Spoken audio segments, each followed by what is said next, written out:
진주 방화 살인 사건 피의자 안인득이 지난 2016년까지 5년 동안 조현병 치료를 받아온 사실이 경찰 조사에서 확인됐습니다. 또 희생자 한 명의 발인이 있었습니다. 취재기자 연결합니다. 김인철 기자. 네, 전국부입니다. 네, 피의자 안인득의 조현병 치료 내용부터 전해주시죠.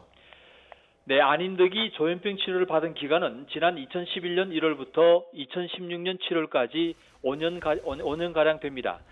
경남 진주경찰서는 진주의 한 병원에서 확보한 안인득의 진료 기록에서 이 기간에 모두 68차례 진료받은 것으로 확인했습니다. 그러나 범행 이전까지 2년 9개월 동안은 치료를 받지 않은 것으로 추정하고 있습니다. 경찰 조사에서 안인득은 10년 전에 다니던 공장에서 허리를 다친 뒤 산재 처리를 받지 못했다고 주장했습니다. 또 학창시절 괴롭힘을 당하는 친구를 위해 사왔고 폐지 줍는 노인들에게 간식을 나눠주기도 했다고 진술한 것으로 알려졌습니다.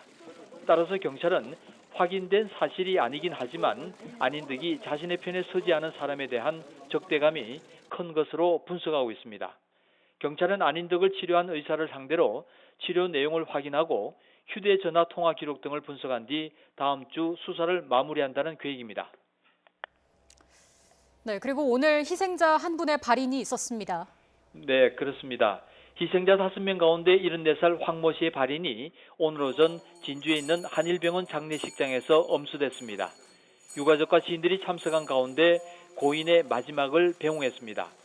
이런 가운데 희생자 유족들은 부상자들이 완치될 때까지 치료비 전액 지원을 요구하며 관계기관과 협의하고 있습니다. 부상자 7명은 모두 숨진 희생자들의 가족으로 중상자 일부는 심각한 후유장애가 우려되는 상태인 것으로 알려졌습니다. 희생자 가족들은 사건 발생 전 안인득의 난독을 경찰 등에게 신고했지만 제대로 처리되지 않아 참사로 이어졌다며 국가기관에 사과도 요구하고 있습니다. 지금까지 전국부에서 YTN 김인철입니다.